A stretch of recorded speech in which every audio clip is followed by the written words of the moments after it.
Can you hear me now? Okay. Welcome and happy Earth Week. Delighted to have you all here. We have quite a few people in the auditorium next door that are probably seeing the live stream of this, and we also have some folks, I think, joining us virtually for this. So appreciate the production crew for their wonderful work in terms of putting this program together. This program will be available later for streaming if people want to sort of like share it with friends. If there's any segments that are appealing to you, you can access it that way. My name is Jeff Sharp, and I'm the director of the School of Environment and Natural Resources. I am so delighted to sort of like host, the EPN is delighted to host this. This is our 9th annual sort of event like this. We've had great programs in the past, and I anticipate it's going to be a great program this year. If you do want to sort of see the live stream of this later, it's on the EPN YouTube channel. So when you get home, if you don't know how to use YouTube like I do, you can just talk to your kids and they can tell you how to sort of access it. I want to extend a big thanks to the Sustainability Institute and Josh Knights for their support in working with Joe and Cecil to craft the theme for this evening. A lot of good work goes into sort of developing these ideas and sort of connecting them, and it was quite a team that, quite a program we put together by that team. They've connected us with sustainability leaders, including Jennifer Morris, in providing ideas on how to magnify our university's time and change signature to a very pertinent environmental and societal topic. Also, thank you to the Ohio State Extension and the Undergraduate Student Government Sustainability Community, who is our student organization co-hosting tonight. I value and appreciate many of the educational resources we have access to in our campus and community. This includes Ohio State's Byrd Polar and Climate Research Center, who helps our scientists and students reach and connect with wide audiences on the topic of climate change. The Byrd Center has so many great videos and educational content that we would love to show tonight, and our team had to work with them hard to select just one media item for you to share with you tonight. We chose their brief film, Footprints in the Himalayas, which reflects on the past and asks us to consider how our personal and collective actions impact the future. This film was produced by the Byrd Center's Jason Cervenik and Pamela Theodato, and I'm sure I didn't pronounce that right. I apologize for that. The poem you will hear is read by Sam Illingworth. Sam is also the poem's author. The cinematography was made by Giuliano Bertagna. It was released for a virtual audience on Earth Day 1 year ago. Once this video concludes, Dr. Cathann Kress, Vice President and Dean of Ohio State's College of Food, Agriculture, and Environmental Sciences, will share further remarks. Enjoy this video, and thanks for joining us for this Earth Day event.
Footprints in the Himalayas.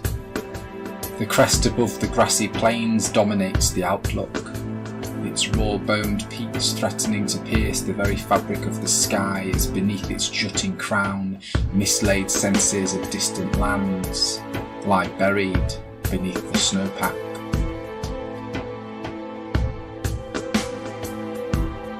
The fabricated whispers of spinning jennies cast as muted echoes in the ice, their archaic frames brought back to life by traces of ash. The sooty treads of displaced farmers smeared across the snowscape, the welts of their migration coldly drawn by westerly winds. The malign stench of a Cornish mine gallery, vapours rising as saturated damp sheets hang loosely in the breeze. The cloying zest of dark unceasing mills now uncorked, their dank palate thickened by the frigid mountain air. The flickering lights of 1,000 burning trees, their deciduous hues carving shimmering paths for unseen future selves. Senses then consigned to memories since lost, their grimy prints revealed in landscapes once thought untouched.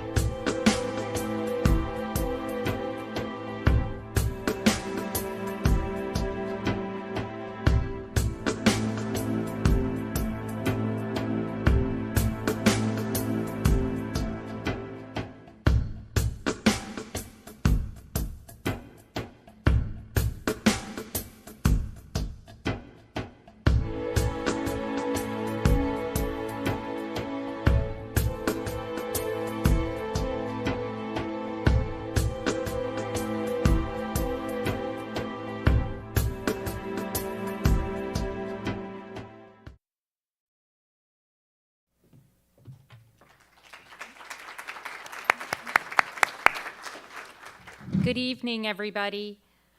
As Vice President and Dean, I represent the 400 faculty, the over 1,400 staff, nearly 3,000 students, over 45,000 living alumni, 47,000 animals, 88 counties, and about 12,000 acres that make up the College of Food, Agricultural, and Environmental Sciences at The Ohio State University. We're one college with multiple components, united in our purpose. We sustain life. Our college includes 3 campuses: Columbus, CFAES Worcester, and statewide. OSU Extension and 4-H, multiple academic units, including the School of Environment and Natural Resources, research stations, and over 100 unique centers, institutes, and programs supporting a breadth of work around food and food systems, a wide range of production, environmental and ecosystem sustainability, policy, economics, and health.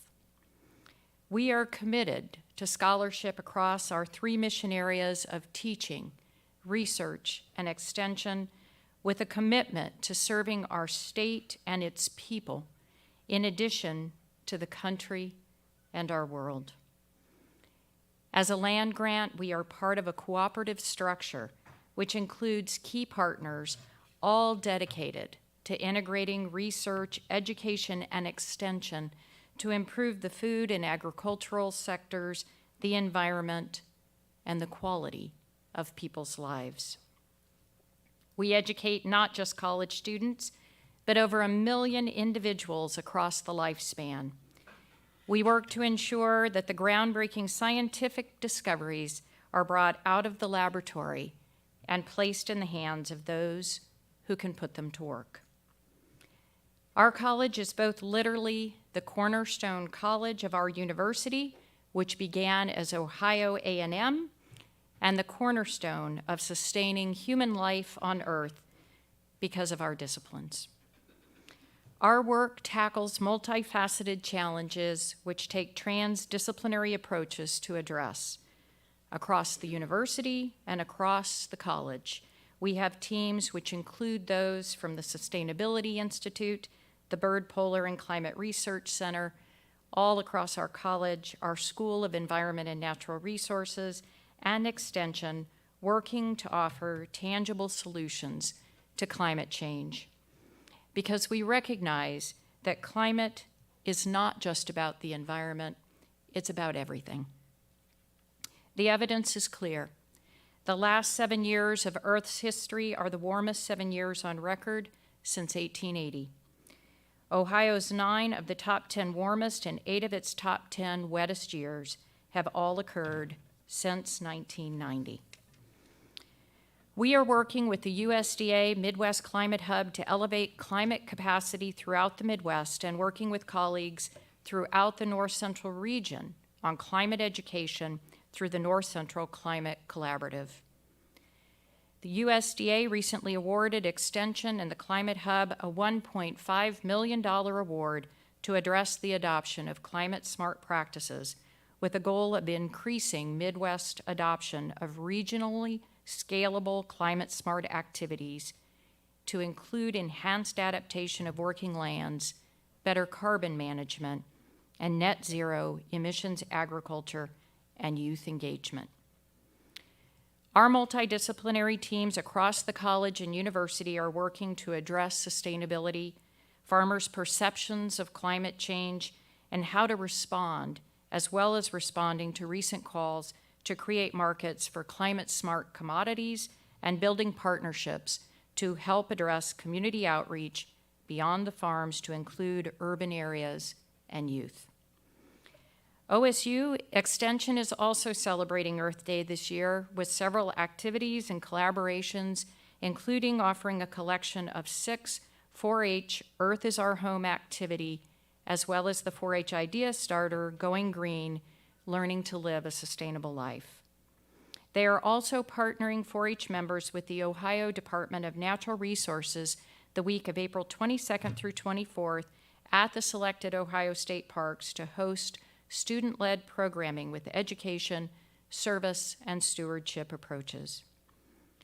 Our college strives to advance industry, to advance science, to advance knowledge, but most importantly, to advance people.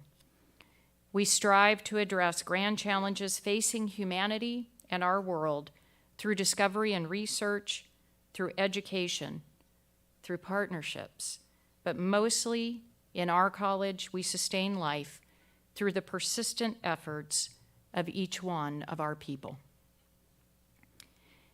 Tonight, I'd also like to be able to offer a very special award, and I'd like to present this award provided on behalf of our college and Chadwick Arboretum and Learning Gardens.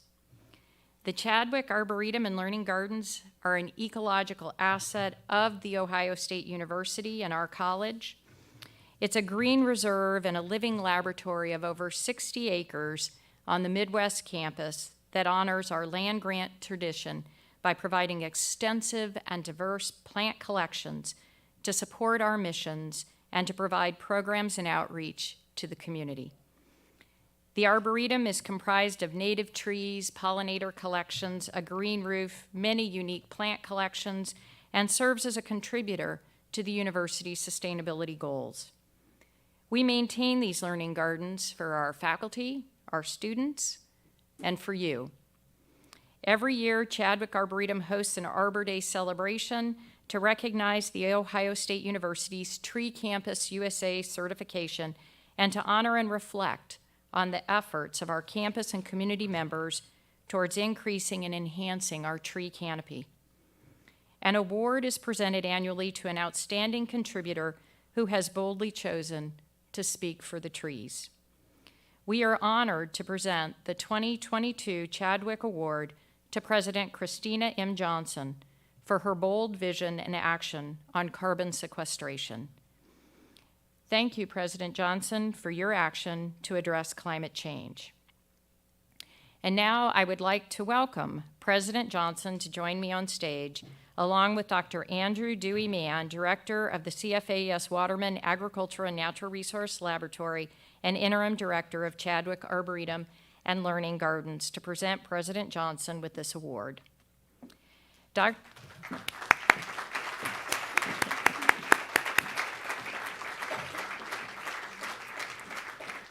Dr. Johnson is an electrical engineer by training and became the 16th president of The Ohio State University in 2020.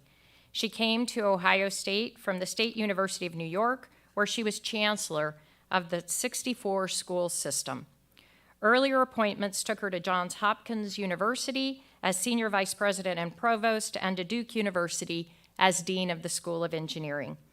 Her expertise goes far beyond the academy. President Obama appointed her Undersecretary of Energy for Energy and Environment at the United States Department of Energy. She is also an entrepreneur and a business executive, and her research lab spun off several companies. President Johnson is the founder of Enduring Hydro, a hydropower-focused energy firm. And if that wasn't all enough, she's teaching this semester. I don't know how you find the time for it. Her Pathways to Net Zero Carbon Emissions course provides students an opportunity to work in small teams to develop strategic technology energy plans for Ohio State for reducing our greenhouse gas emissions to net zero. It's my pleasure to formally introduce her, President Johnson.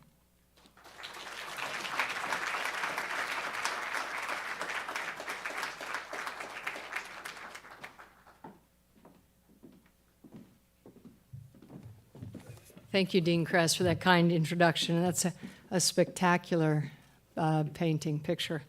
And thank you for your incredible leadership of OSU Extension and our College of Food, Agricultural, and Environmental Sciences. I'd also like to thank Dr. Dewey Mann, Dr. Pam Bennett, and the team at Chadwick Arboretum, including the hundreds of volunteers who support this work. It's an honor to receive the Chadwick Award. As you know, this award is given to those who speak for the trees, and at a place like Ohio State, it is a particular privilege to receive this recognition, given the chorus of voices working toward a more sustainable future and for our environment and for our communities and each other.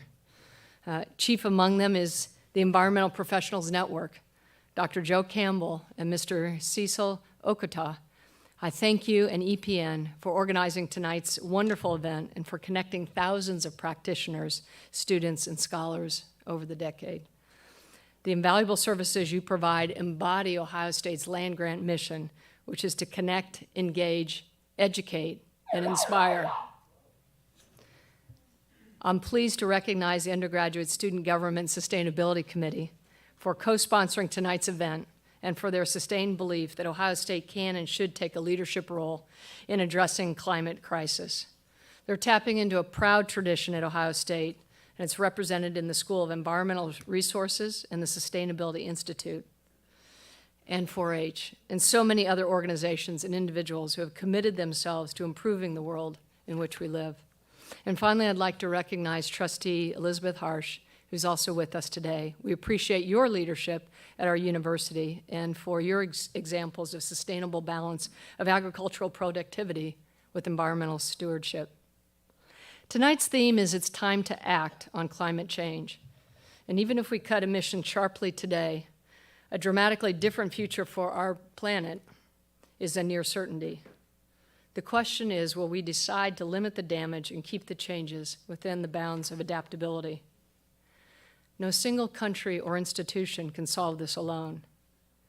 We need to all be part of the solution. I remember the first Earth Day, which was April 22nd, 1970. I spent that day, and many days since, with my younger sister, cleaning up our neighborhood, cleaning up parks, cleaning up empty lots. I filled our basement with aluminum cans up to about the knees. My parents were very impressed. We turned them in and we recycled, and it's been a lifelong passion ever since. So when I had the opportunity to lead the Department of Energy's energy portfolio and work on the American Recovery and Reinvestment Act, I spent 2 years working as many hours with so many professionals trying to deploy $36 billion in clean energy resources. With this investment in the right policy, we were able to take the solar power industry from only 2,000 megawatts that have been installed to over 100,000 megawatts today. That's a factor of 50 increase, and that shows you what great policy, which was the 1603 tax-free cashback grant can do for changing our electric grid. It also increased our wind from something like 40,000 megawatts to almost 115,000 megawatts deployed. Kristina Johnson, you're a fraud. Your university is responsible for funding millions of dollars into the climate crisis. Your university is responsible for continuing to fund the climate crisis. That's millions and millions and millions of dollars. You're saying it's time to take action on climate change? That's what we're here to do. We all came here because you haven't taken action. We've tried asking nicely. We've tried to email you. We've tried to reach through your portals. We've tried to go to your secretaries. We've tried literally every single thing that you've told us to do. And do you know what your response has been, President Johnson? Your response has been nothing but to ignore us, to stare blankly at the students that you claim to care about the kids whose futures you claim to care about. That's right. You're here today to accept an award.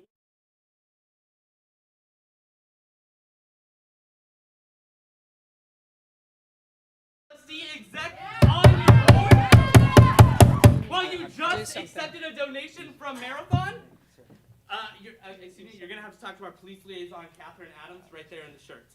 Kristina Johnson, you are not allowed. We will not allow you to take this foolish action to accept an award and pretending like you're tackling the climate crisis when you continue to accept millions of dollars, when you continue to defend it, when you continue to allow the university to accept this money. You can hide behind this man. You can hide from your students all you want, but we will not go away. We will not go away until you commit to fully divesting from fossil fuels, from all fossil fuel projects, when you shut down the CHP plant, and when you agree to reinvest that money that you've used to hurt so many black and brown communities who you're accepting an award for, until you reinvest in the communities, until you reinvest in their housing, until you reinvest in public transportation, until you reinvest in all of the ways that we can help you. You can listen to this man. I'm going to hear you say to me, President Johnson, this is if you're accepting a award of that. What other place is there? We've been to her office. We've emailed her. We've harassed her. We've gone to her house, and she's not answered us. Shut it down! Shut it down! Shut it down! Shut it down! What do we want?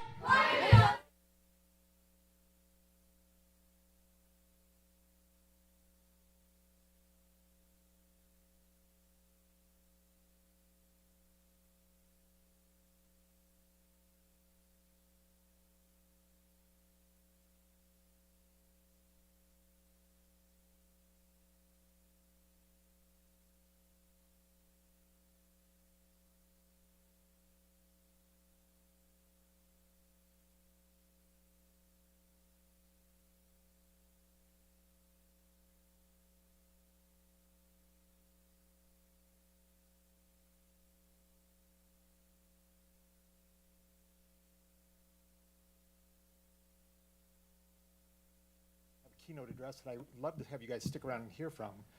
We've asked her kindly to meet with us, so Well, I don't you've driven understand her why off. we should We're not- respond when you kindly ask us to What other option do we leave. have? I'd love for you to tell us. What- We've what- emailed her. We've gone through her portal. We've Your- found your- every your single argu- vice. Your argument every is with the single president. vice. This event is not intended to sort Our of like argument you. This with event the is intended to institution, award the president. And with every single person that supports the institution. And with this institution that's literally giving her an award for something environmental.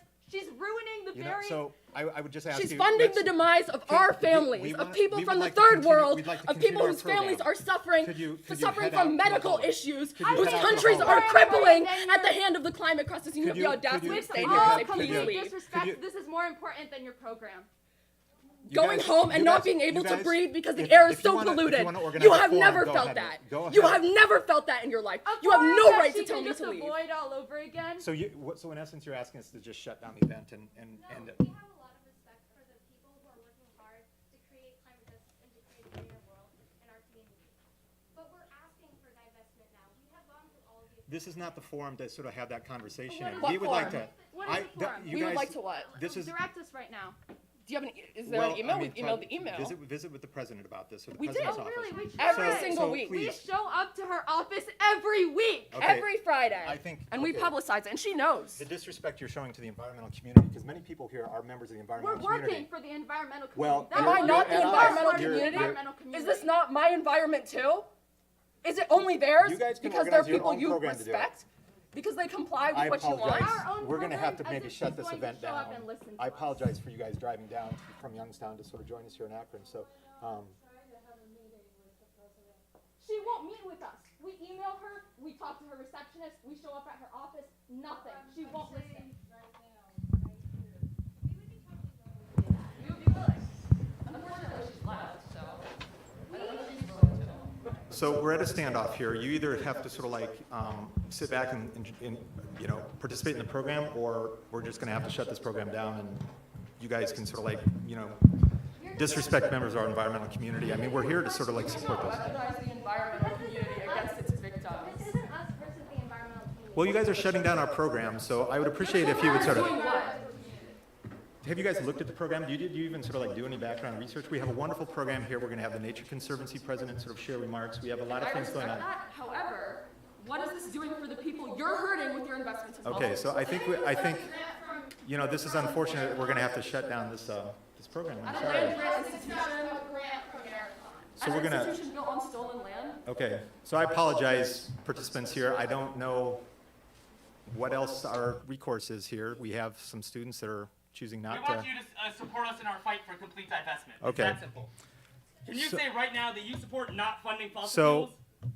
Say that, and we'll. Can you say that? Can you commit right now to supporting not fund fossil fuels? I'm not going to support that. I'm not going to commit Oh, to you're that. not gonna support I have, that? I have The no, I environmental have, community doesn't I have- support On divestment. climate change, I guess, but not the causes. Okay. Not the causes. We just have to give awards to the people funding it. Correct?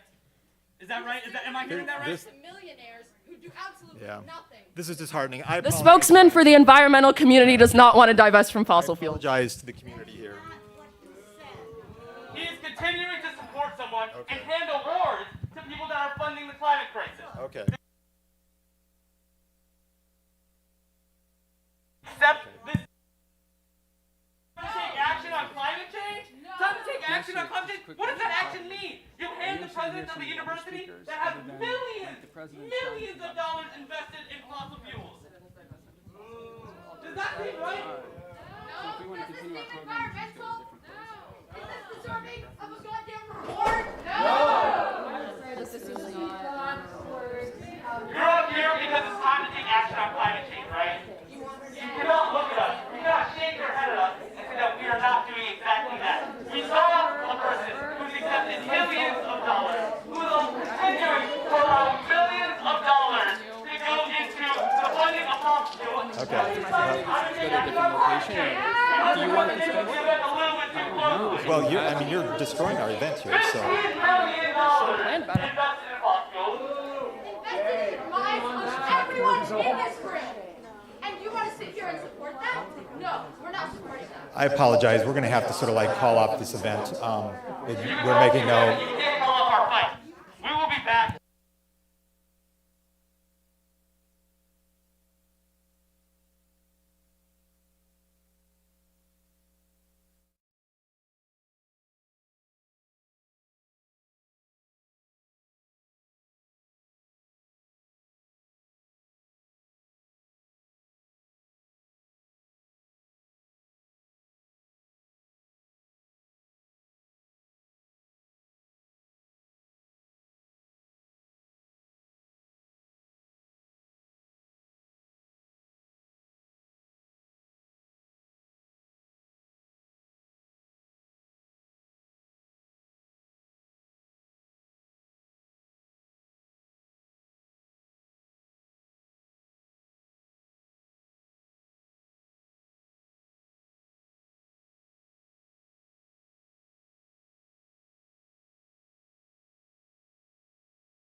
Bug Farms, located in Youngstown, Ohio.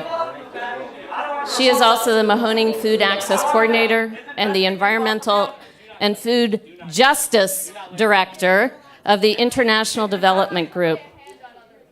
Sophia, I had the distinct pleasure of talking to you before the event, and I can just feel your sincerity and warmth, and I know that you have reached out to these young people here tonight, and that you see that we are all on the same side to fight climate change. This is a very difficult issue, and we can only do it if we're working together in all of our different ways, despite our different perspectives, despite our different beliefs and understanding and levels of information that we have. Sophia's path to sustainability winds through traditional family practices and experiences. She has used her innate strengths, interests, and relationships to address sustainability challenges. And I know that she is very motivated by the connection between her own spiritual journey and making a difference in this world. We are honored to not only have Sophia here with us tonight to share her words of wisdom and inspiration, but also her family members and environmental colleagues who traveled with her tonight. And I want to recognize her daughter, Passion, and I know that other members of her family are here as well. And we are honored to have you with us tonight. Thank you so much for being here, Sophia, and for your special warmth and connection. Thank you. Thank you.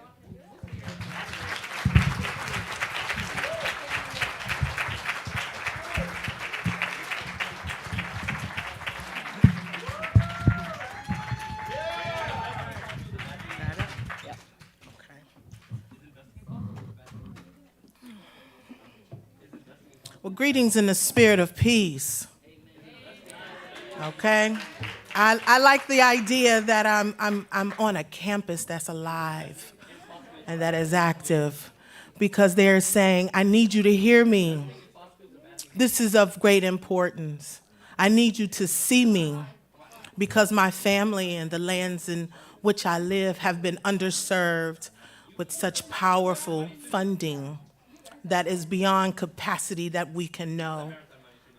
And I love the fact that in a little bit of my talk, which is not everything, I share how we potentially can work together to make those changes. The word climate change within itself is so big, right?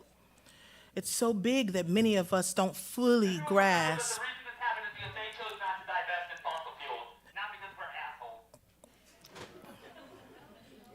You gotta love college campuses. I do. I'm grateful for it. I used to be there. I was one of those. I was there when they told us that the foods that we were eating in my cafeteria were considered for students and humans. And I remember one of my colleagues bringing statistical data showing that they spent more money in feeding animals in a zoo than what they were spending on what we were eating in cafeterias on our institutions. But I know that that's a bigger issue because I went to a historically black institution where there was lack of everything, funding, resources. And so if they had more, they would do more. And having more and doing more is not necessarily as easy as what we think currency is. You can just spend money and it gets better. There's so much more to that. I'm very grateful for being introduced with such activity and aliveness, really. Because as most people are very nervous when they get a chance or when they're brought before the world to say this thing.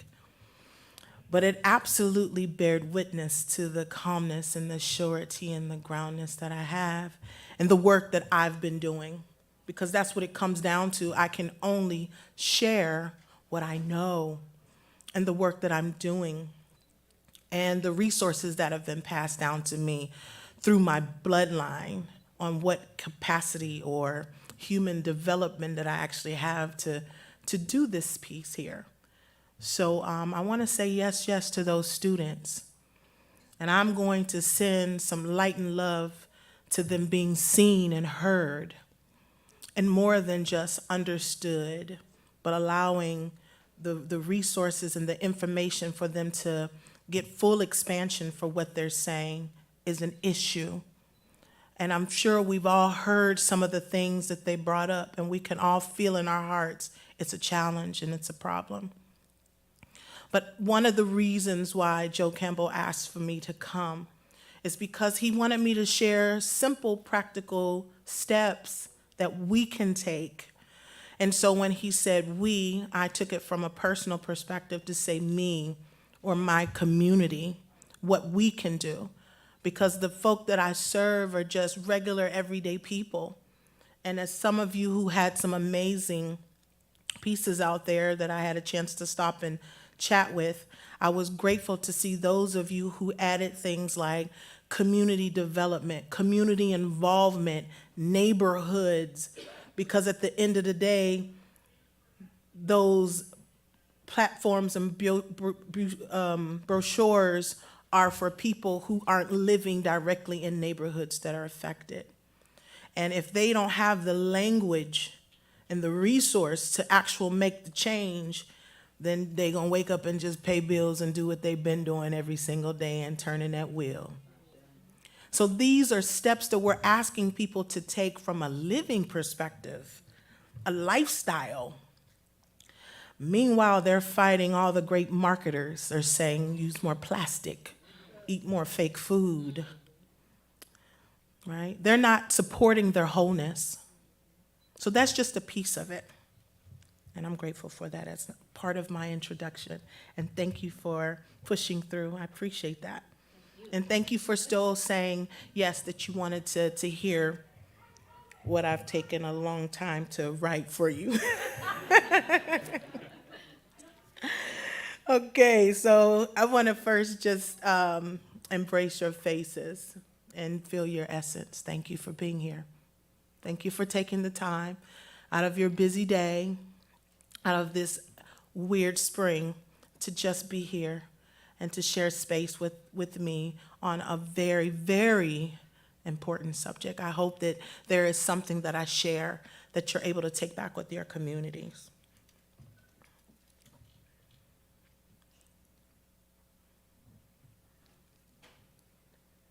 Okay, I didn't do that right.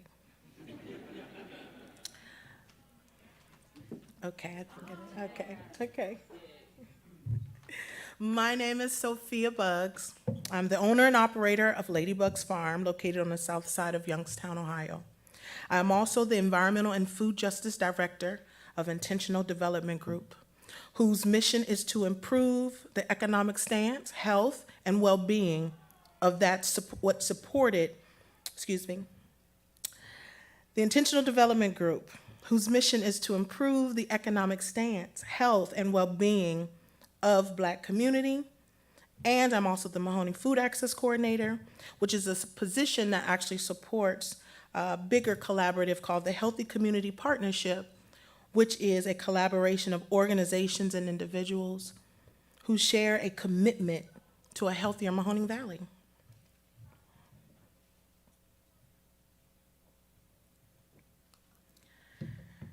I am standing in my apple tree. And I know that coming from an indigenous perspective, it's not mine's, but it's mine's. It's the apple tree I planted for my daughter. It's the apple tree that is showing up exactly the way I need it to be on a day where I was struggling to just get more native plant species in that day. So my daughter was following me around taking pictures because I'm always needing someone to take my pictures. And I just felt a little bit more adventurous because these trees will one day feed my daughter. So I own my own passion. Her name is Passion. And I'm so proud that she's here to visualize and see the realness and the wholeness of what it takes to be an urban farmer. Before I move forward, I want to thank my ancestors, known and unknown, especially my grandmother, Hattie Ruth Liggins, Helen Louise Wigfall, freedom fighter Fannie Lou Hammer, Dr. Mary McLeod Bethune, and all the nature divas and spirit guides, and yes, yes to the divine feminine. I would also like to thank my amazing daughter, Passion Yael, who is the wind beneath my wings and the reason that I continue to sing this message. And thank you all for sharing this space with me today. And the reason I had to give that shout out is because you can't see this energy, this essence that supports me, but that's how I got here. That's how you got here. And they're saying more yes as a collaboration together as one in a space that's invisible. So I'm hoping that my talk, you'll get a chance to visit those ancestors that have allowed you to be here today. And when you get a second, when you are in those land spaces that you're serving, living on, remember to say yes, yes to them too.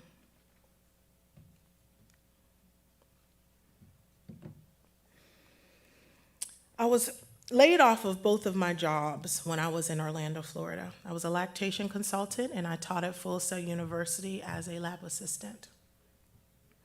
I lost my grandmother and both of my jobs all within the same month. So I decided to move back to my hometown of Youngstown, Ohio from Orlando, Florida, where I decided to start all over again. This time I wanted to create a life without scarcity and fear. So I decided to do what I loved. But I wasn't quite sure if I could survive off of just love. My first steps was to create my grandmother's zucchini bread. So I proceeded to grow in 13 kiddie pools and box containers. After noticing more green space over my backyard fence, I decided to figure out who I should speak to about using that land to grow more zucchini.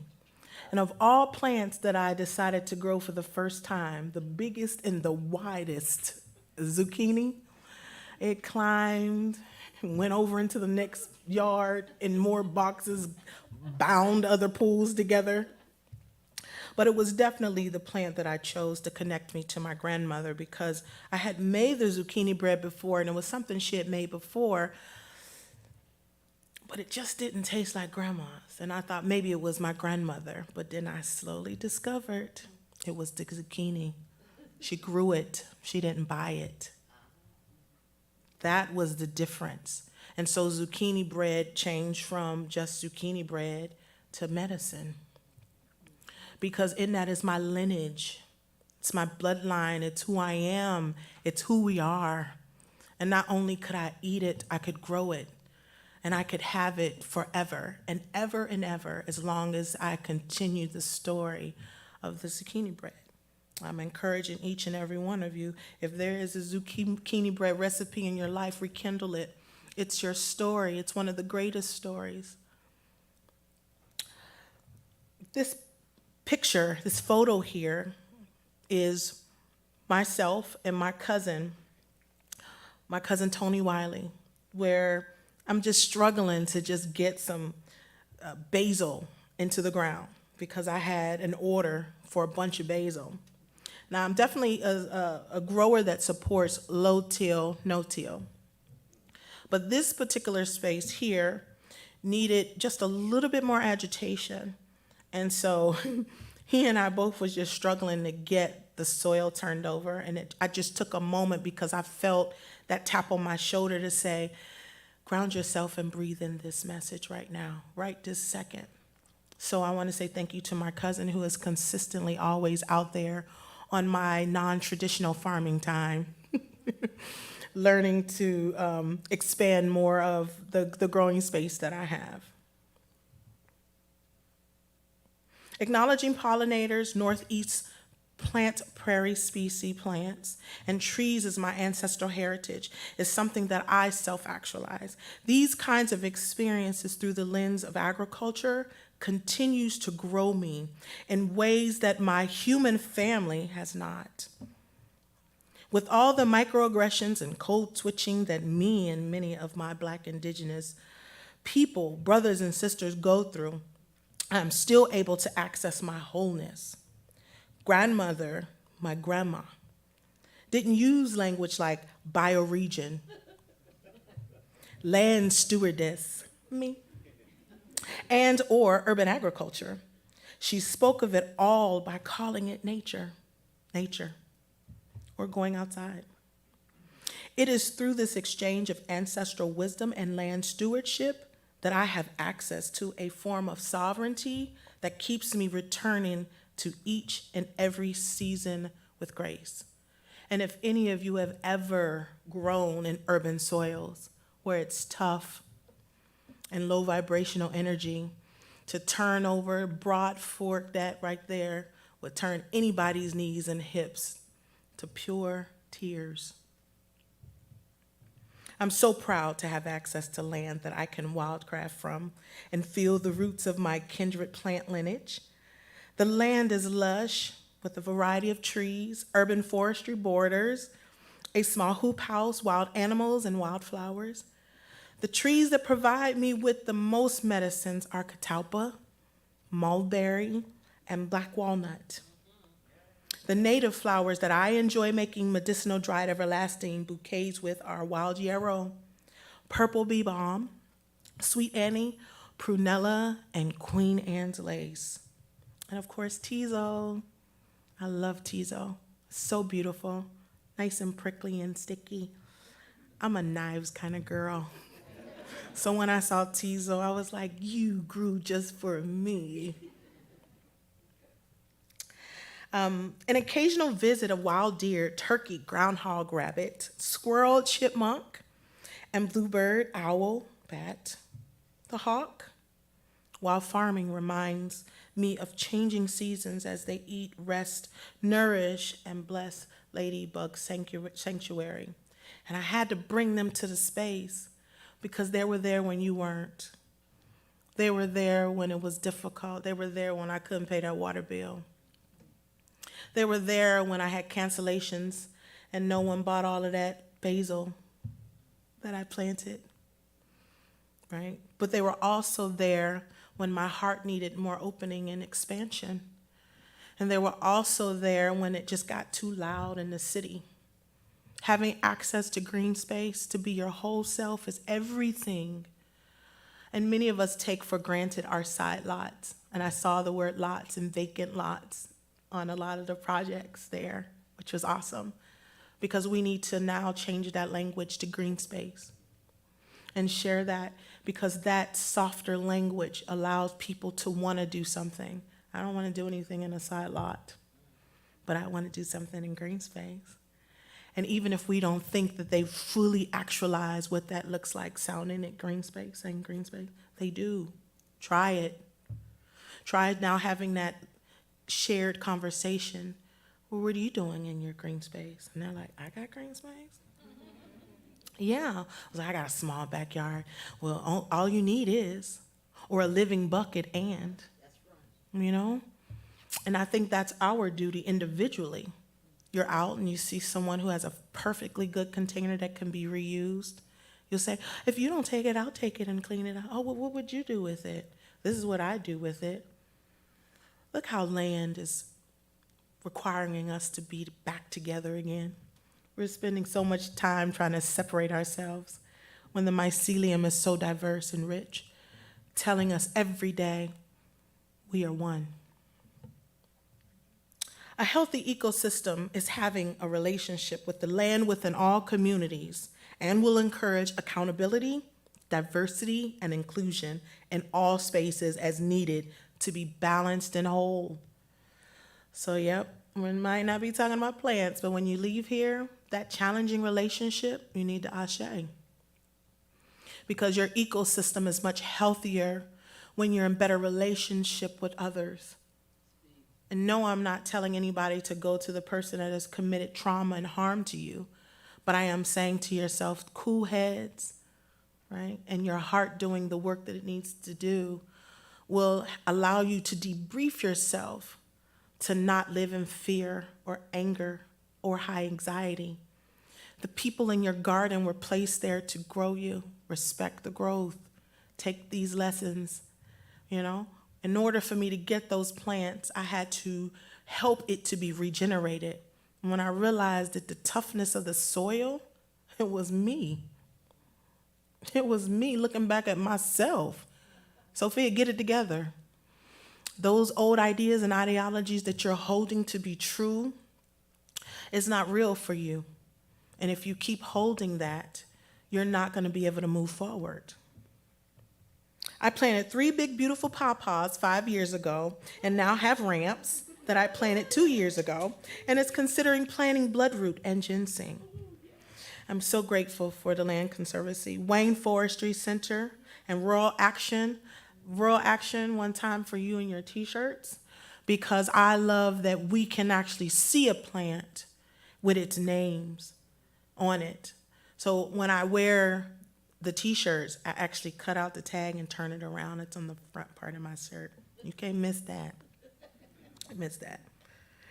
So we have organizations in place that are committed to educating us on this smaller level of what that looks like in urban areas, like urban forestry, being great borders. You don't need acres and acres.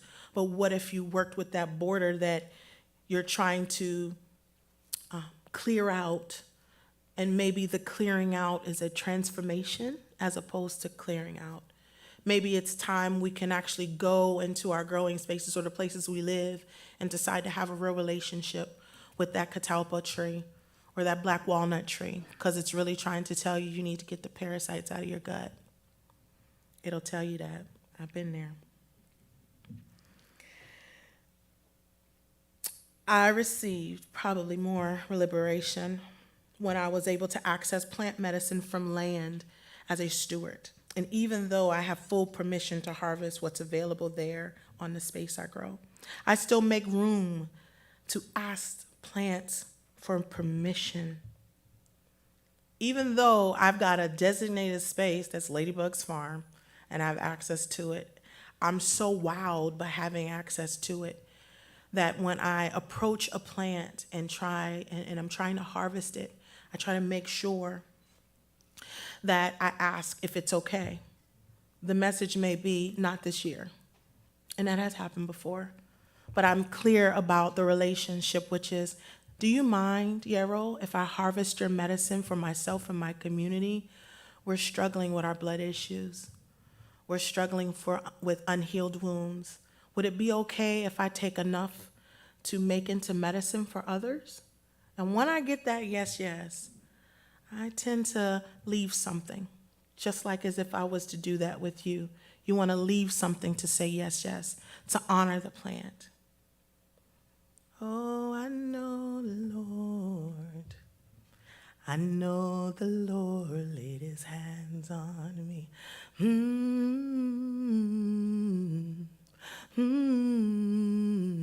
I know the Lord laid his hands on me. Oh, wasn't that a happy day? I know the Lord laid his hands on me. That's a song that you could leave, another plant, something. You're never without and you're never alone, so there's something you can offer. This small practice will remind you to be whole and complete and full in offering and receiving in all your relationships. That's the purpose of this. That this thing that we're doing with the land is the thing that you should be doing in real life with each other. I'm really telling you, I'm telling you a love story. I don't know if you figured that out, if you can feel that in my softness. And I had to wrap it up in a tiny little piece of what I'm offering, but it's a love story. And for many of us, we've never fully experienced a butterfly or a hawk spread its wings. We've not fully seen what the wind feels like on our scalp. We've not fully been drenched in water because the mushrooms are captivating you while you're looking at them. And that's not necessarily a bad thing, but it's absolutely a way that is pulling us away from nature and the land. Many people have opportunities to have this experience in urban places or urban spaces when we're calling it green space. Sometimes your side lot, your backyard, your one bucket is your time. And we are right now in a position that every crumble of soil is so much bigger than who we are. We need to honor it and reverence it. So that's definitely a way of doing that.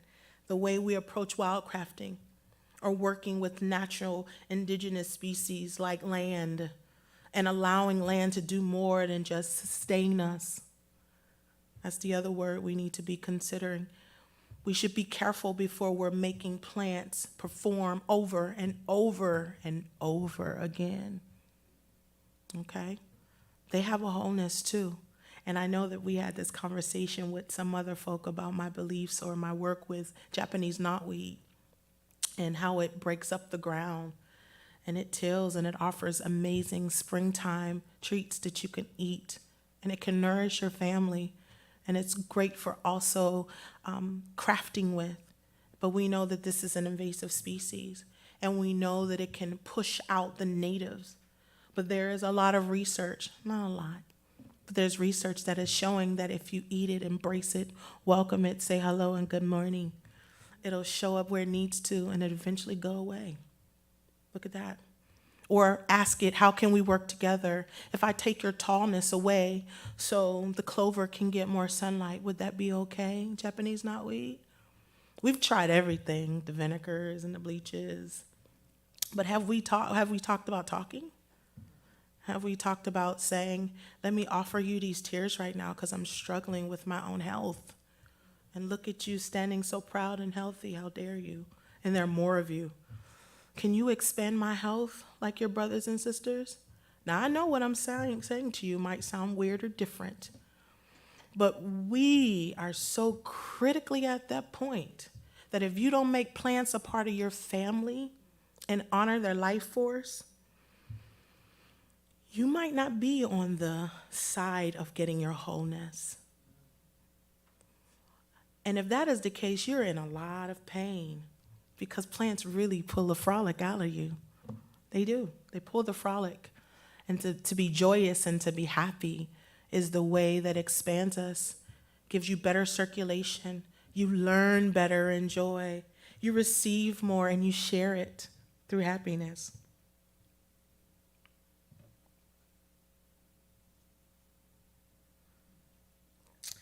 So, this picture is a picture of, I had an apprentice some years back, Aisha, and at the time when I was having an apprentice program, I was also asking people to come and help volunteer at my farm. I tend to get into the ground later in the season because I've got an indoor-outdoor life. Being an activist and working inside at an office space to get community resources can be a toll on you. But I really do believe, or I know, that I'm valued better as a farmer and a grower. So I still have to get out there and feed myself and feed my own wholeness and feed my 19-year-old that's here. And so I had some volunteers and some friends, and the first thing I thought was, I need that compost turned. And they were excited to get it turned, and I thought I'd just take a picture of them helping me turn my compost. Climate change is a big topic, and we said that before. Many of us get very overwhelmed with how it sounds, but there are small steps that can be taken. Composting is a great example, and I know that can be pretty big, especially if you're in an apartment or communal living. But boy, I tell you, when you just communicate and tell the landowners and the landholders how important it is that the money you spend every month should go towards a place that could also give back, composting is great. They've got all kind of fancy things now with compost, but that compost bin that we have there, I literally just built with some old, what do they call them? Pallets, 3 pallets that I put together. And then I put a couple more in another space where I kind of service the garden. So they're really easy, and it's just a great way for you to give back to the land. And I'll probably repeat this again. If you're not growing soil, then you're not farming. Okay? That's how critical it is. Urban agriculture drained my pockets when, I'm not getting the big funding because I'm more smaller, homesteader for the most part. And in that right there, if you're buying soil every year, that's a lot.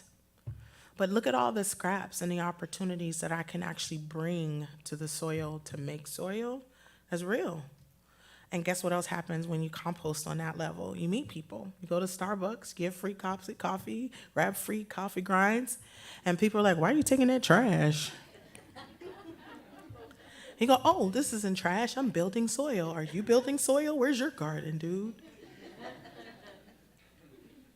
Water catchment system. So I have some rain barrels that are stationed on the side of my really small hoop house where I'm able to collect rainwater.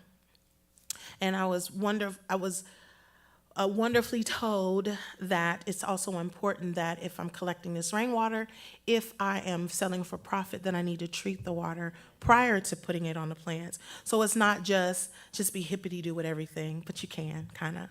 But it's when you're actually making money, that's when the other codes and rules show up. But I'm so confident because Ohio's #1 production is agriculture. I'm so confident that if you're actually in the business of selling food, that we've got systems in place like gap training that'll teach you safety at growing plants from a very healthy, natural perspective. And I'm very grateful to OFA for also offering that kind of work. And I mentioned before, low till, no till. I got a big old broad fork, y'all. I heard somebody say, with me. There's a lot of physical work, right? And then when you first turn it over, it's not turned over as much as you like, right? However, I have found with patience and with love, it gets the job done without disturbing the soils. And then you get more in that smaller space as opposed to individual. And I may have shared this with other people too. We want to be careful to not do to plants what we did to people. Take them from one place and bring them to the next place and make them act right for you. Because you're eating that too, by the way.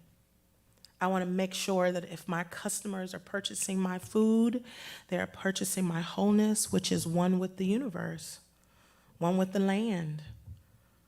That I honored the life of this plant to its fullness. That's not easy. And you don't always get a lot of money for doing that kind of work.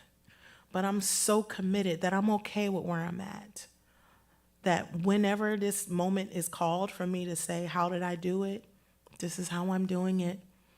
And I'm encouraging others to do it well like that as well. Native plant species, love them. When I realized that I didn't have to plant all those plants and just bring pollinators, whoop, whoop. No back-breaking work for me. I'll just say, wow, look at that. I'll put a little fence around you and see what you're doing. Yep, bee-balm, thank you. Appreciate it. You're purple, big, and beautiful.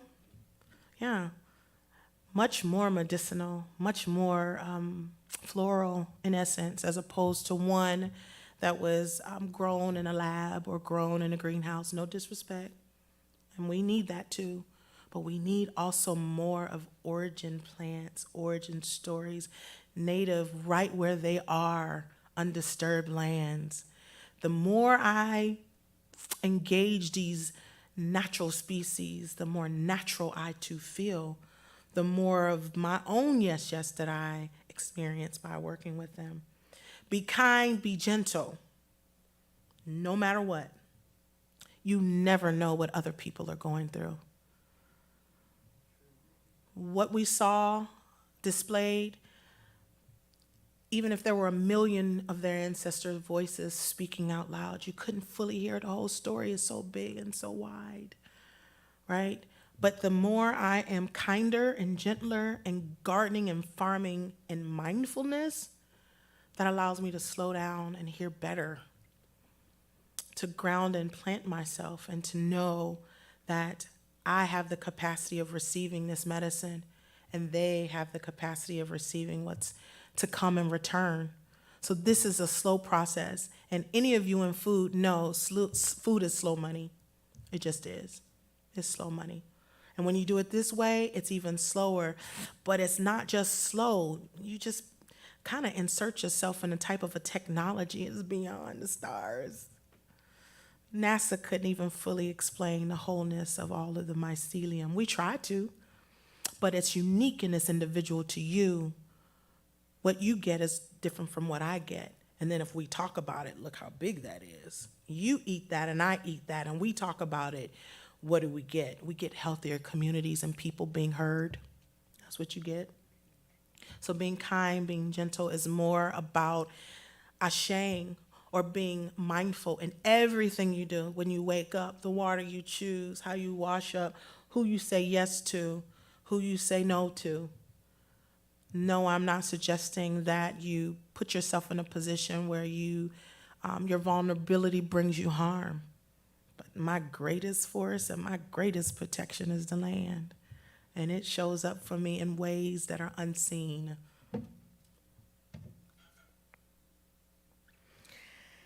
Look at my mullein that comes back every year. These wonderful, beautiful flowers are used in an ear oil that I try to make. I'm always digging in my ears. And instead of saying to myself, there's something wrong with me on the inside, I just pay attention and saying, listen. I'm a good listener, and I know because my ears are always itching. But I use this amazing plant to show up in a lot of areas, and one of it is making ear oil. And it's also when I am experiencing challenges with breathing, full breaths. My daughter is one of the reasons that I kind of chose to do it from the origin story as far as growing it, because we were spending so much money on calendula oil and mullein oil so that she could be healthier. When I discovered that I could grow it for a fraction of the cost, and you get all the other great things that come with it, and then she got all the great things with it, all of the songs of the wind and what was going on in the world is coded into that flower. And even though it looks the same, each mullein is showing up doing its thing, similar but not exactly like. And I love this because you can't shut her down at all. I love it. And I love she's communal. She show up in clumps. I love her leaves also for using for sacred smoke. The natives called it kinnick. This is a wonderful plant. I love it how when someone's like, how you tell me to inhale the smoke and my lungs are hurting, you shouldn't be breathing toxic smoke that's burning. And you tell the people, if you just give this a minute and just take in this breath with this medicine, you'll notice how your breathing will be much more better. And look at these beautiful plums. These are my plume rosa. This was the first time my plum tree ever made plums. It was so small, and it could have been bigger, and the reason it wasn't is because I wasn't aware that I planted it in front of a tree that would grow faster, so it couldn't get as much sunlight, but it gave enough. It gave enough for me and my family. That's plume rosa. And spiderwort, purple flower, that was the plant that really turned my wheels about wildcrafting. I saw it in someone else's garden. I was like, I want that, but I'm not buying it. I want it, but I'm not spending that at the garden center. And one day it happened. I was getting in my car and I saw this tiny little purple flower. And I was like, is it what I think it is? And I took 1,100 pictures of it and sent it to all my plant helpers. Is this what it is? Is this it? And I was like, yeah, I think that's spiderwort. This is long before I had a plant app. And so that meant I can't cut this grass. My neighbor was like, you need to cut that. But after a couple years, more of it grew, and its leggy knuckles got bigger and taller. And I was able to harvest it to sprinkle on salads when I was doing plant medicine class in the community gardens. And it also was the plant that said to me, wild plants are absolutely the future of food. I love how they also protect us from radiation. I love how they're buffers for other harmful things. When you eat that, you eat the medicine of that. That's safety, that's protection. That's the kind of nourishment that you want. You want your foods to show up and plant you and grow you and protect you from all the other challenging things. This plant also, when you make a bouquet of it, is so beautiful. And it's really good to actually nibble on the leaves in salads.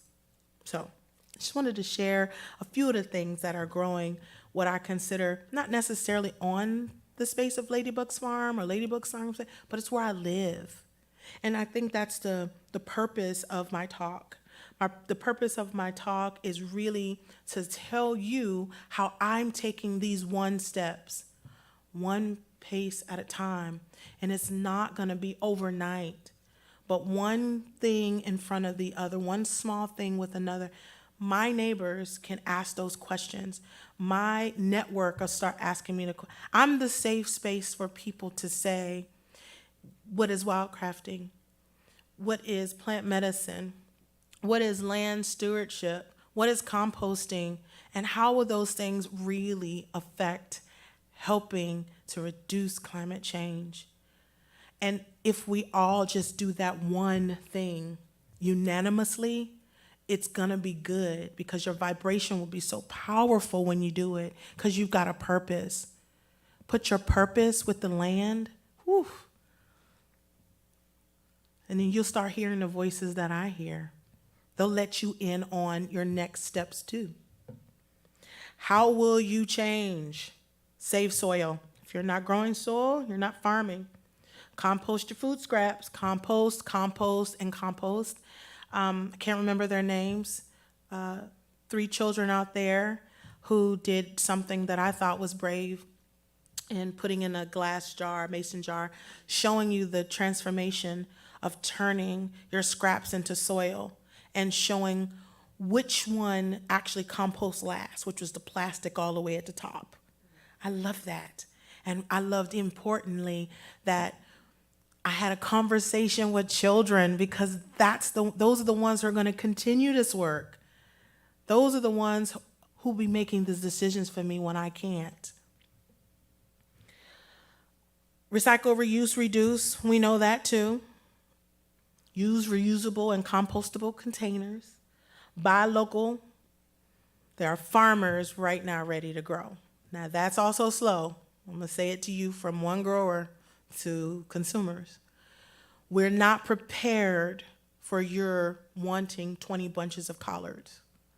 But if you tell me in advance that this is what you're interested in, and you live where I live, I just need that one season to have that upfront cost to grow exactly what you need. And if, because I'm a medicine farmer, you share space with me long enough in the space that I'm growing it, I'll also give you advice on what other greens and other medicines that you can use that I grow that's unique to you. So you don't have like a CSA box full of things you're not gonna eat. Yeah. But the CSA box you get from me is designed uniquely for you by way of nature. Let us grow your medicine for you. Please give us patience and resonance and time, because most of us are people who work real 48-hour jobs and still is outdoors trying to be as sustainable, or shall I say, biodiverse as possible. Learn about biodiversity and regenerative agriculture. It's important, and I know it's a buzzword, but this is something, because we're all here saying yes, yes to a much more academic perspective. I think that's our job, since we're here saying that we're going to be the leaders in this, for us to take up this information to teach it in layman's terminology. Where are your foods growing? What textiles and raw material, where are your textiles and raw materials coming from? So if you're a food producer and you're looking to make money, I am challenging you to get your produce local as possible. And I know that might take some time, but in the meantime, make that a part of the work. You'll find that it's much easier than challenging. This is something that you won't be able to spend your money on and getting, but your customers will not be able to leave you alone, because they're gonna love, love, love, love it. And they're gonna tell another person and another person. Your goal is not their money. Your goal is feeding family. Your goal is returning back to the things that we've taken from over and over again. Your other goal that I'm going to tell you is you're not going to do to plants what you've done to people. And you, as in all of us, this is what we've all done. It's the normal box that we're all checking off and all the work that we're doing. But this is a great way to check in with that. Never to forget where we came from, and always praise the bridges that carried us over. Fannie Lou. And if you know the life of this person, this woman, this warrior, this farmer, this powerful Black woman, strong like my black raspberries in my urban forestry spaces, prickling two-legged people as they try to go to my farm and they're not supposed to be. I too can be a blackberry with prickles as well, but still nourish my community. So we can learn from plants. I don't know what I'd have done living in the time of Fannie Lou, but I think this is a time to remember the work that she's done and add this to our work now to keep this moving. Purple Dead Nettles is saying, yes, yes, one season I harvested enough to make amazing herbal vinegar. And this is me standing proudly in front of my sign that was actually designed to just showcase a project that was the Three Sisters garden. But because my funding was limited, I used it as a way to just create my farm sign too. And this is me with that look like, here we go, it's another season, let's get it. You know, and that's my hoop house kind of like in the back. So, happy Earth Day. And I'm so glad to share this space with you. Let's really celebrate like we normally celebrate on our own birthdays. And I tell people often, happy Earth Day, because that's the day you got here. And yes, happy birthday to the mothers that got you here. So we're all connected. I can't celebrate my life without my mother. Shout out to my mother, Tamara Levita Buggs, and her mother, Helen Louise Wigfall, and her mother, Hattie Ruth Adams. Grateful to be here. Proud to say I share that bloodline. My grandmother gardened and didn't have language. I just followed her. And here I am, reshaping, extending the work that she was doing by adding a voice and language to gardening and farming. Thank you again. I appreciate your time. Happy Earth Day and happy 420.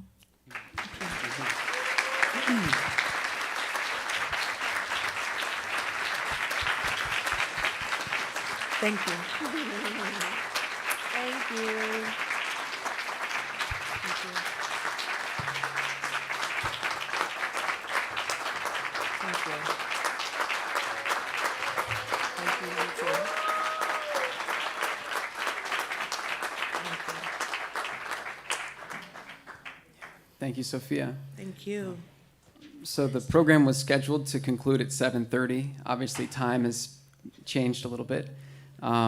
We do want to have some space and time for people to ask you questions. I So love that. if you're open to that, maybe we'll keep that going a little bit longer. Yes. All right. If you have a question for Sophia, please raise your hand. All right. Thank you.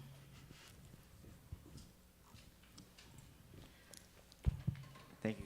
I just wanted to say thank you for giving this talk. It was really nice to hear you speak. A lot of the points that you brought up reminded me of a book by Robin Wall Kimmerer, Braiding Sweetgrass, and I just wanted to ask if you'd been familiar with that. Yes, and so I'm very familiar with the work, and forgive me for not remembering her name, but in the author.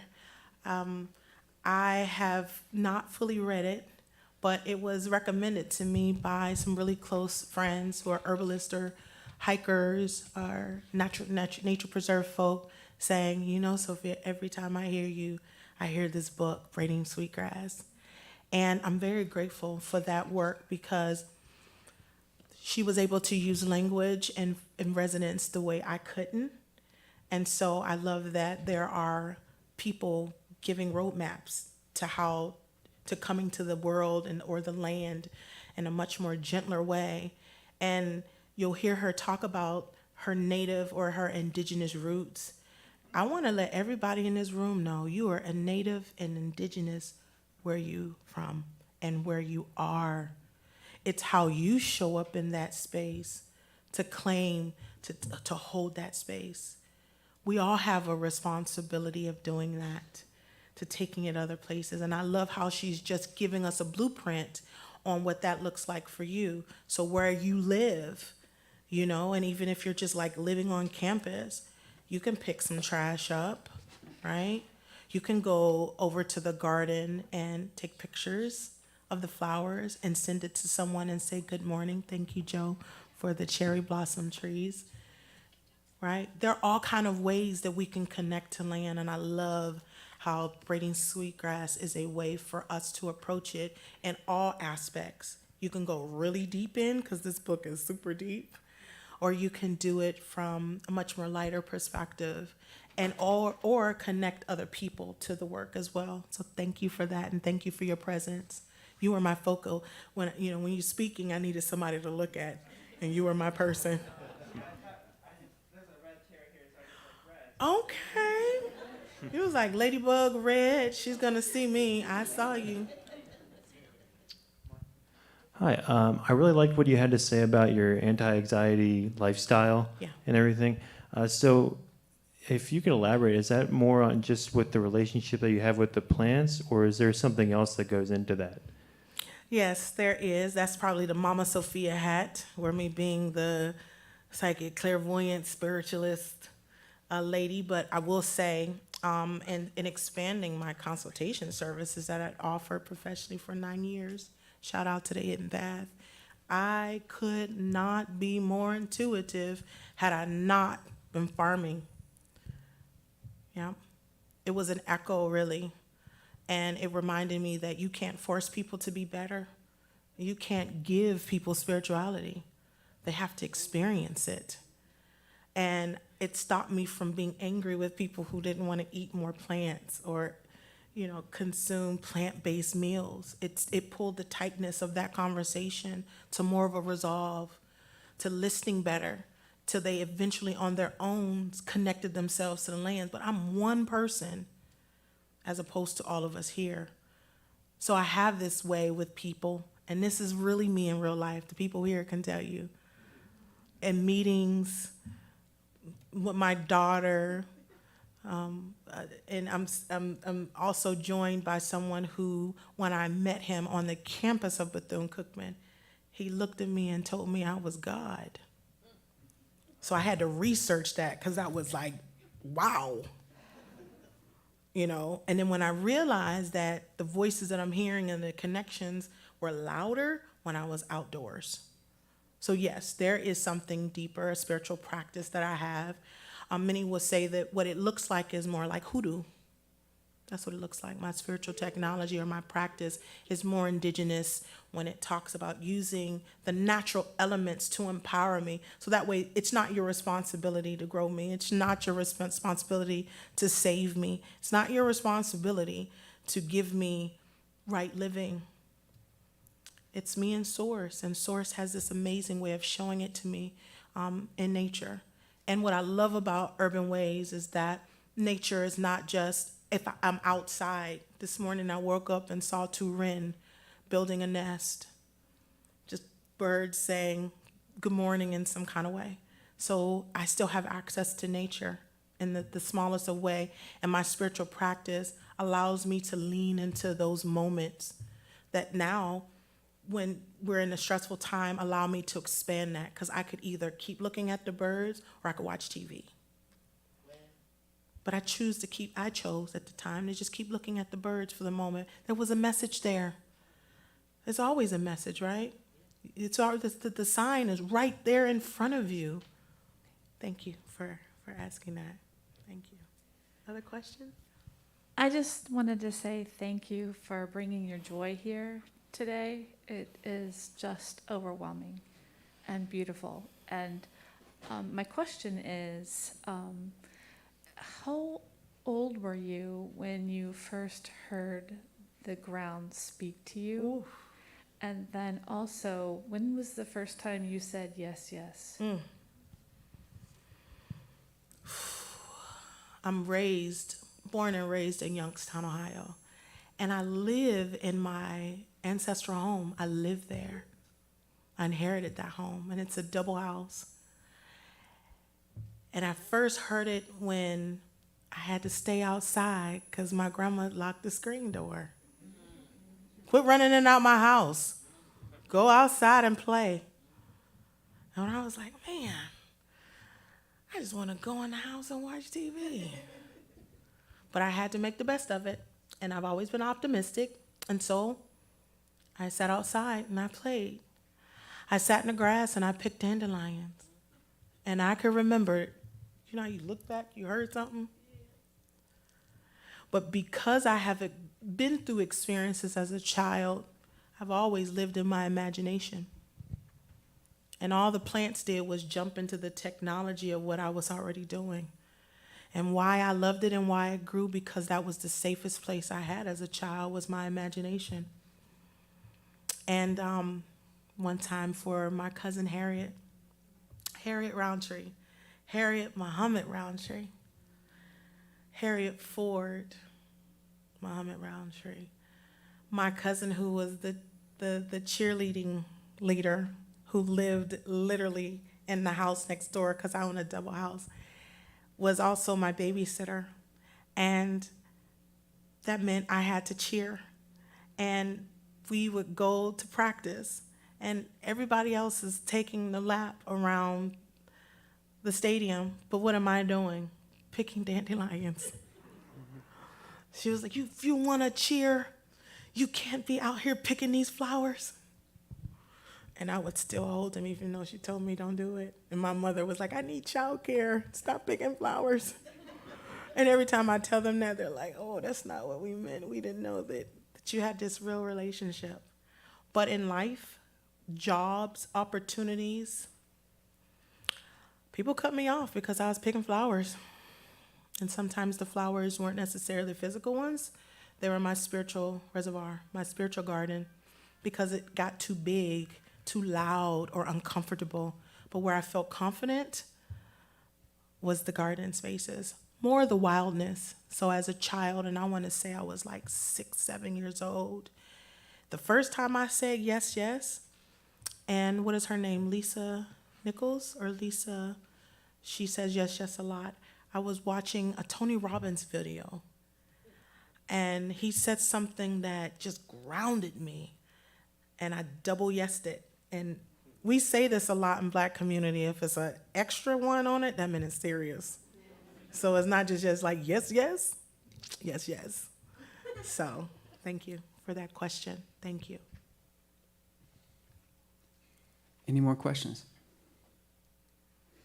All right. Thank you so much again. Just a sec. Sophia's, as is our tradition at the Environmental Professionals Network, we'd like to give you a certificate of appreciation. This is something we've given out to all of our speakers over the last 10 years, so we appreciate you.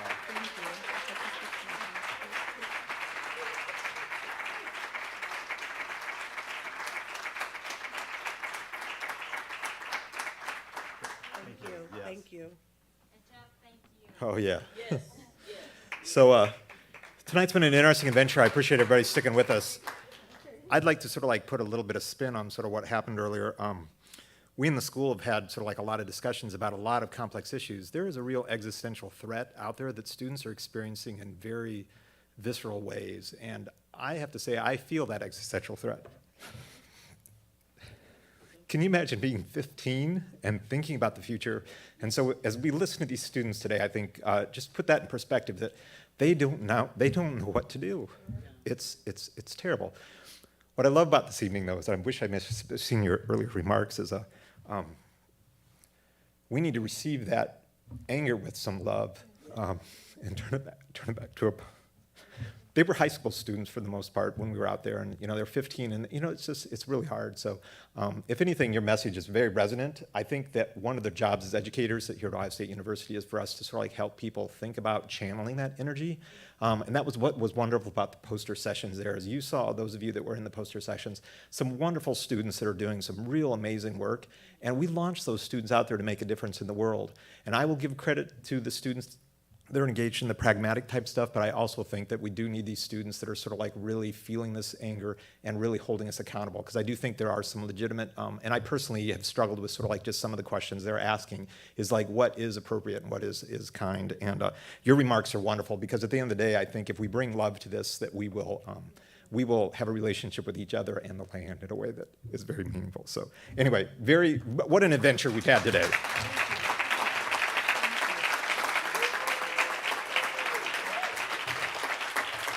I think Joe wanted me to sort of highlight the upcoming EPN events, so we're going to wrap up here. One fun thing about the EPN in the summers is we go on the road and we sort of do a lot of traveling around.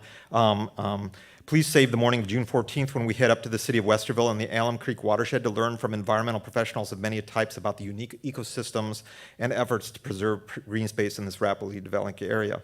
Our June program starts literally with a seed, 9 seeds to be exact. Artist Kadine Navarro, currently at Harvard, though based primarily in Paris, France, chose to retrace her maternal roots back to Ohio for her most recent installation currently featured at Otterbein. Here she worked with the seeds of 9 prairie grasses native to Ohio that were once common in these areas in earlier pre-colonial times, and now paved under through infrastructure development and increasingly through competition with non-native species. Seeing this struggle led Navarro to do something to reach out in ways that extend beyond what the eyes can see. She views her exhibit and her work to promote conservation in a new and innovative way as an act of love. Please check out a brief preview of this exhibit at our next EPN program now, and I think it's very timely given what we've just heard here too.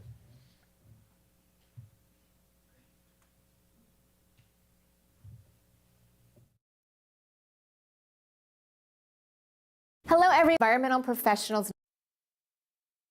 If you listen carefully,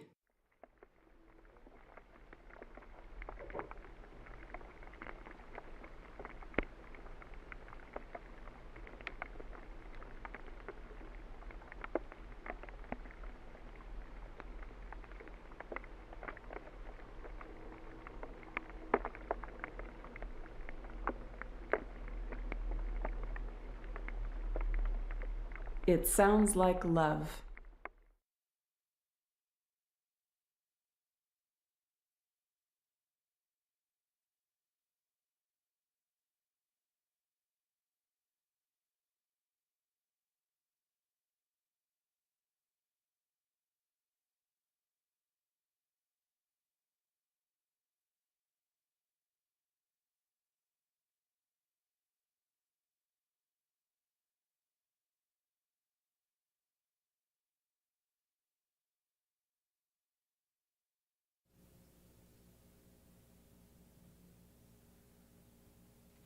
So we look forward to hosting this. The sounds you heard during that video clip are the amplified sound vibrations of 9 native Ohio prairie grasses.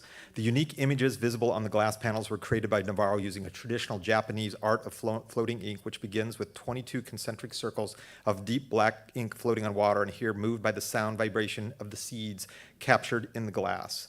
This event brings together community groups, religious leaders, nonprofits, businesses, and many other actors. So anyway, I hope you enjoy, would participate in that. I love these sort of field trips, and I think this one will be an exceptionally interesting program. So June 14th. Similar to tonight, you will come away from that program inspired and with a clear sense in how you, as volunteers, artists, and environmental professionals alike, are advancing the process of shaping a more resilient and ecological thriving community. Participation in this program is limited, so please sign up. We're only going to be able to take so many people on this one. If you're not already a member of the EPN, please consider joining. You can go to epn.osu.edu. I see many familiar faces here, and many of you are familiar with that. So that concludes our signature Earth Day program. What an adventure tonight has been. We've been doing this for many years. David Hansman, I don't know if you're still here, but did we ever dream we'd see something like this at one of our events? So, but I appreciate the sort of dynamism we had tonight and appreciate your sticking with us. So thank you very much.